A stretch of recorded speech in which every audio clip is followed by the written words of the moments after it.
Hello students, Parveen Sharma hair.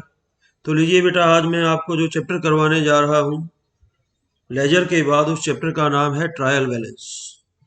Trial balance का जो chapter है स्टूडेंट्स, वो आपके लिए बड़ा इम्पोर्टेंट चैप्टर है, क्योंकि इसी के बेस पे ही आगे हमारा जो सारा सिस्टम है वो चलना है। तो सबसे पहले स्टूडेंट्स मैं आपको बताना चाहूँगा कि अकाउंटिंग साइकिल के अंदर जो है, अकाउंटिंग साइकिल के अंदर जो है, सबसे पहले मैंने आपको बताया था कि ट्रायल बैलेंस कहाँ आता है। सबसे पहले देखिए स्टूडेंट्स, ट्रांजैक्शन होता है। क्या होता है? ट्रांजैक्शन होता है। ट्रांजैक्शन को एट फर्स्ट जिस बुक में रिकॉर्ड किया जाता है उसको जर्नल कहते हैं। जरूरत पड़ने पे जर्नल के जो पैरेलल हैं वो सब्सिडरी बुक्स भी बनाई जाती हैं। उसके बाद फर्दर जो जर्नल के बाद जो ट्रांजैक्शन क्लासीफाई होकर के जाते हैं वहां पर लेजर बनाया जाता है, जो चैप्टर आपको अच्छे से पढ़ा दिया गया है। उसके बाद स्टूडेंट्स ट्रायल बैलेंस बनता है। क्या बनता है? Trial balance. और ट्रायल बैलेंस के बाद स्टूडेंट्स फाइनल अकाउंट्स बनते हैं। इनको फाइनेंशियल स्टेटमेंट्स भी कहा जाता है। क्या कहा जाता है स्टूडेंट्स? Financial statements. तो देखिए ट्रायल बैलेंस का यहाँ क्या काम है। ट्रायल बैलेंस बेटा एक स्टेटमेंट होती है। किस लिए बनाई जाती है? For checking the arithmetical accuracy of books of accounts. Books of accounts कहाँ बनाए जाते हैं स्टूडेंट्स? लेजर में। बुक्स ऑफ अकाउंट्स कहाँ बनाए जा रहे हैं? लेजर में। तो लेजर की शुद्धता को देखने के लिए, कौन सी शुद्धता? गणितीय शुद्धता, अर्थमेटिकल एक्यूरेसी को चेक करने के लिए ट्रायल बैलेंस बनाया जाता है। तो नाउ अब हम ट्रायल बैलेंस स्टूडेंट्स बनाएंगे, तो मैं आपको अच्छे से बताऊंगा कि किस प्रकार से आपको ट्रायल बैलेंस बनाना है। तो सबसे पहले मेथड्स ऑफ ट्रायल बैलेंस जो है हम डिस्कस करेंगे। सबसे पहला जो मेथड है स्टूडेंट्स वो बैलेंस मेथड है। कौन सा मेथड है?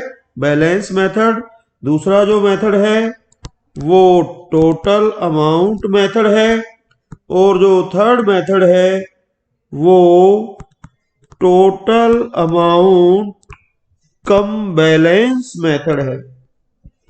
ये तो बैलेंस मेथड सबसे इंपॉर्टेंट है इनमें। जब हम स्टूडेंट्स ट्रायल बैलेंस बनाएंगे तो सबसे पहले हम जो है बैलेंस मेथड से ट्रायल बैलेंस बनाएंगे।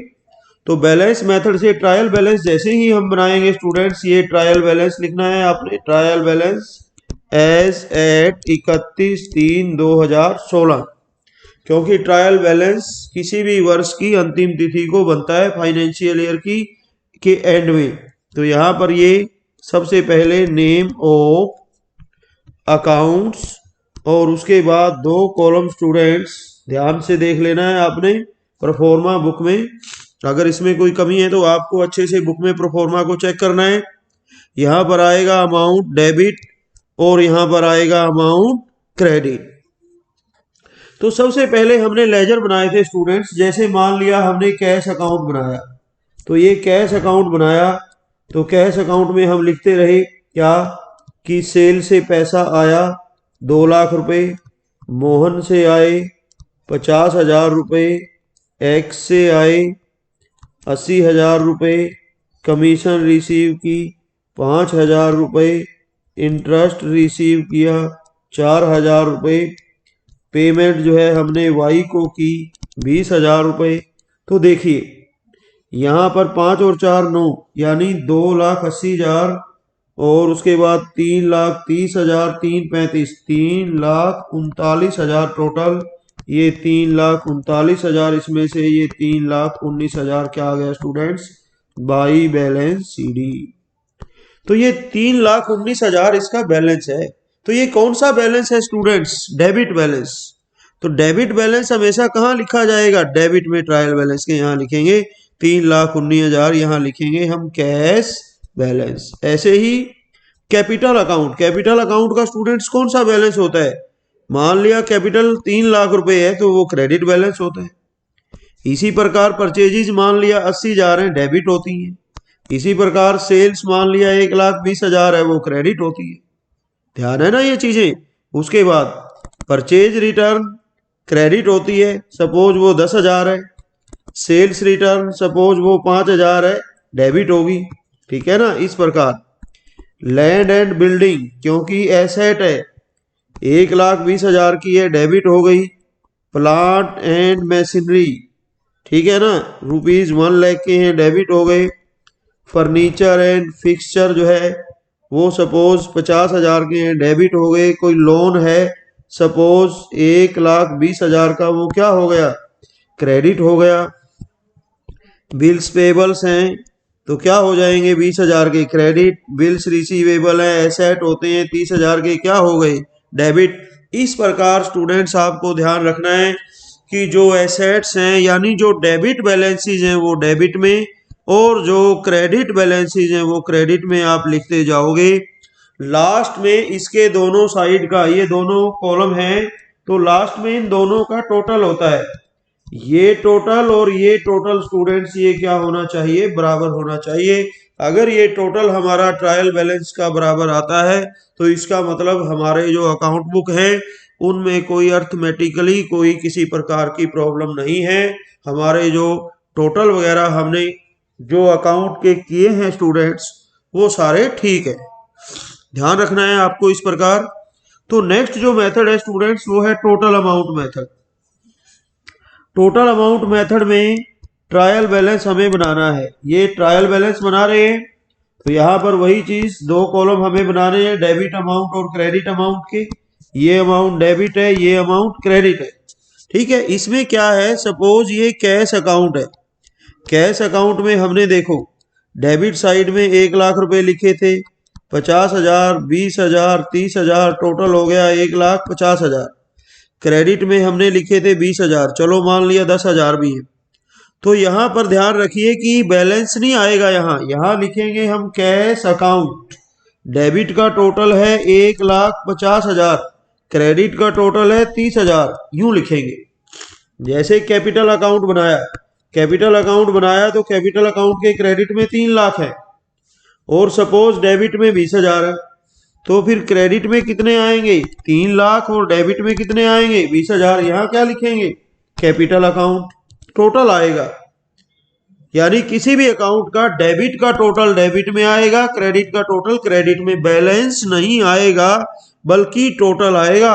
डेबिट का टोटल डेबिट में, क्रेडिट का टोटल क्रेडिट में, यूं आएंगे। और लास्ट में इसको क्या कर दिया जाएगा स्टूडेंट्स, मैच कर दिया जाएगा। दोनों साइड का टोटल क्या आना चाहिए, बराबर आना चाहिए। तो इस प्रकार से टोटल अमाउंट मेथड से आपका ट्रायल बैलेंस तैयार हो जाएगा। उसके बाद देखिए स्टूडेंट्स नेक्स्ट टोटल अमाउंट कम बैलेंस मेथड। कौन सा मेथड है, टोटल अमाउंट कम बैलेंस मेथड। इसमें क्या होगा स्टूडेंट्स, हमें बिल्कुल पहले की तरह ही ट्रायल बैलेंस बनाना है। एज एट वही डेट 31/3/2016।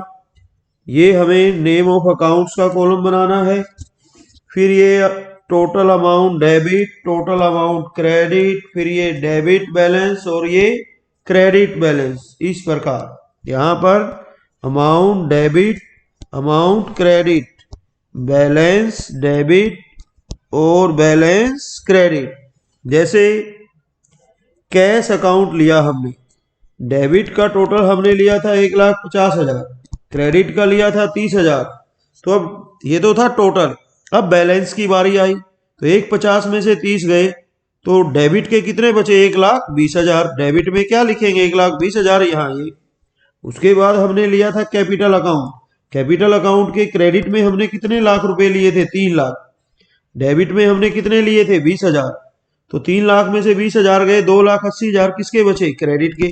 तो क्रेडिट में लिख दिया, यहाँ डैश लगा दी। इस प्रकार से स्टूडेंट्स हमें कोई भी अकाउंट है, मान लिया मैशिनरी अकाउंट है, मैशिनरी अकाउंट के डेबिट में 2,00,000 रुपए हैं, क्रेडिट में 50,000 है, तो 1,50,000 क्या बचा, डेबिट। मान लिया कोई लोन अकाउंट है, उसके क्रेडिट में 1,00,000 रुपया है, डेबिट में 20,000 है, तो क्रेडिट का कितना बचा, 80,000। इसी प्रकार से मान लिया बिल्स रिसीवेबल अकाउंट है, ठीक है ना, बिल्स रिसीवेबल अकाउंट है तो मान लिया डेबिट में 20,000 है, क्रेडिट में कुछ नहीं है, तो फिर ये डेबिट कितना आ गया 20,000। ये ध्यान रखना। ऐसे भी मिलेंगे कि जिनके डेबिट में है, क्रेडिट में कुछ है ही नहीं। और ऐसे भी अकाउंट मिलेंगे जिनके क्रेडिट में लिखा हुआ है, उनके डेबिट में कुछ नहीं है। तो इस प्रकार से स्टूडेंट्स आपको ध्यान रखना है, जब भी आप काम करते हो, ट्रायल बैलेंस बनाते हो, फिर इसमें क्या करना है, यहाँ का टोटल यहाँ हो जाएगा और यहाँ का टोटल यहाँ हो जाएगा। तो ये दोनों टोटल आपस में मैच करने चाहिए और ये दोनों टोटल जो है आपस में मैच करने चाहिए। इस प्रकार जो है आपका ट्रायल बैलेंस तैयार हो जाएगा टोटल अमाउंट कम बैलेंस मेथड से। तो ध्यान रहे स्टूडेंट्स कि हमारा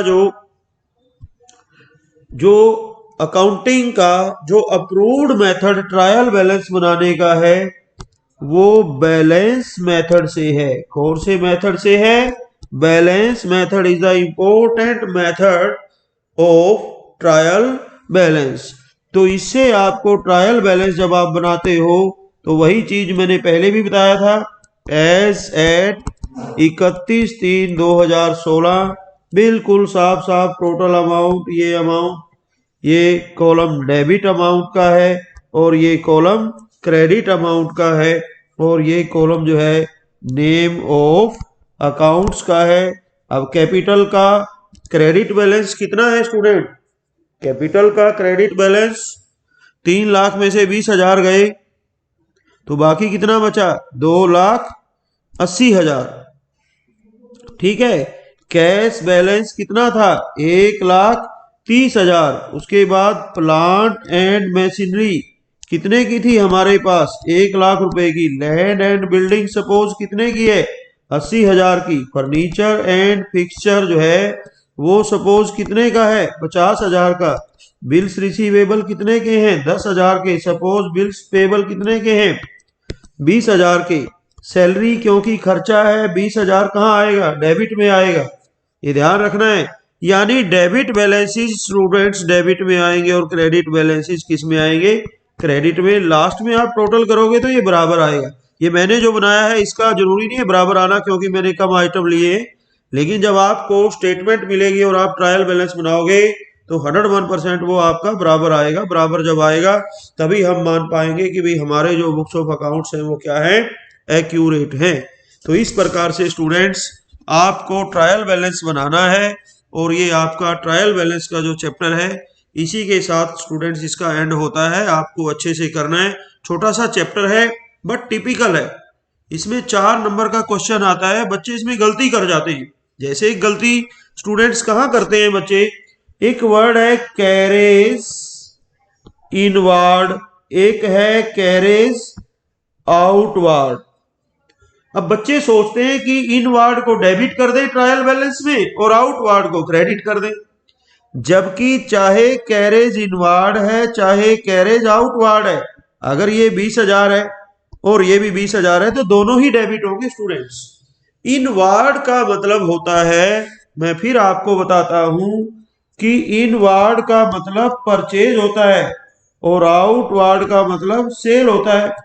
अब चाहे परचेज पे खर्चा है चाहे सेल पे खर्चा है तो खर्चा ही है वो, और खर्चे हमेशा क्या होते हैं? डेबिट। तो ट्रायल बैलेंस के कहाँ आएगा? डेबिट में। यानी it should be debited in trial balance. हाँ, अगर आपको बच्चे दूसरी कंसेप्ट ले जाते हैं, क्यों? क्योंकि जैसे इनवर्ड है परचेज होती है, इनवर्ड परचेज होती है, बट रिटर्न इनवर्ड क्या होती है? Sales return. आउटवर्ड सेल्स होती है बट रिटर्न आउटवर्ड क्या होती है? Purchase return. ये बात आपको मैंने पहले भी बताई थी, अभी फिर बता रहा हूं। इसको अच्छे से आपको ध्यान रखना है। इस प्रकार की छोटी छोटी चीजें आपको क्या कर जाती हैं स्टूडेंट्स? कंफ्यूज कर जाती हैं। तो कंफ्यूज हुए बिना आपको इस चैप्टर को अच्छे से करना है। और अगर कोई किसी प्रकार की किसी को कोई दिक्कत रहती है तो आप कमेंट सेक्शन में मेंशन कर सकते हो। हम आपकी हर प्रॉब्लम का सॉल्यूशन देने के लिए हमेशा तैयार हैं। थैंक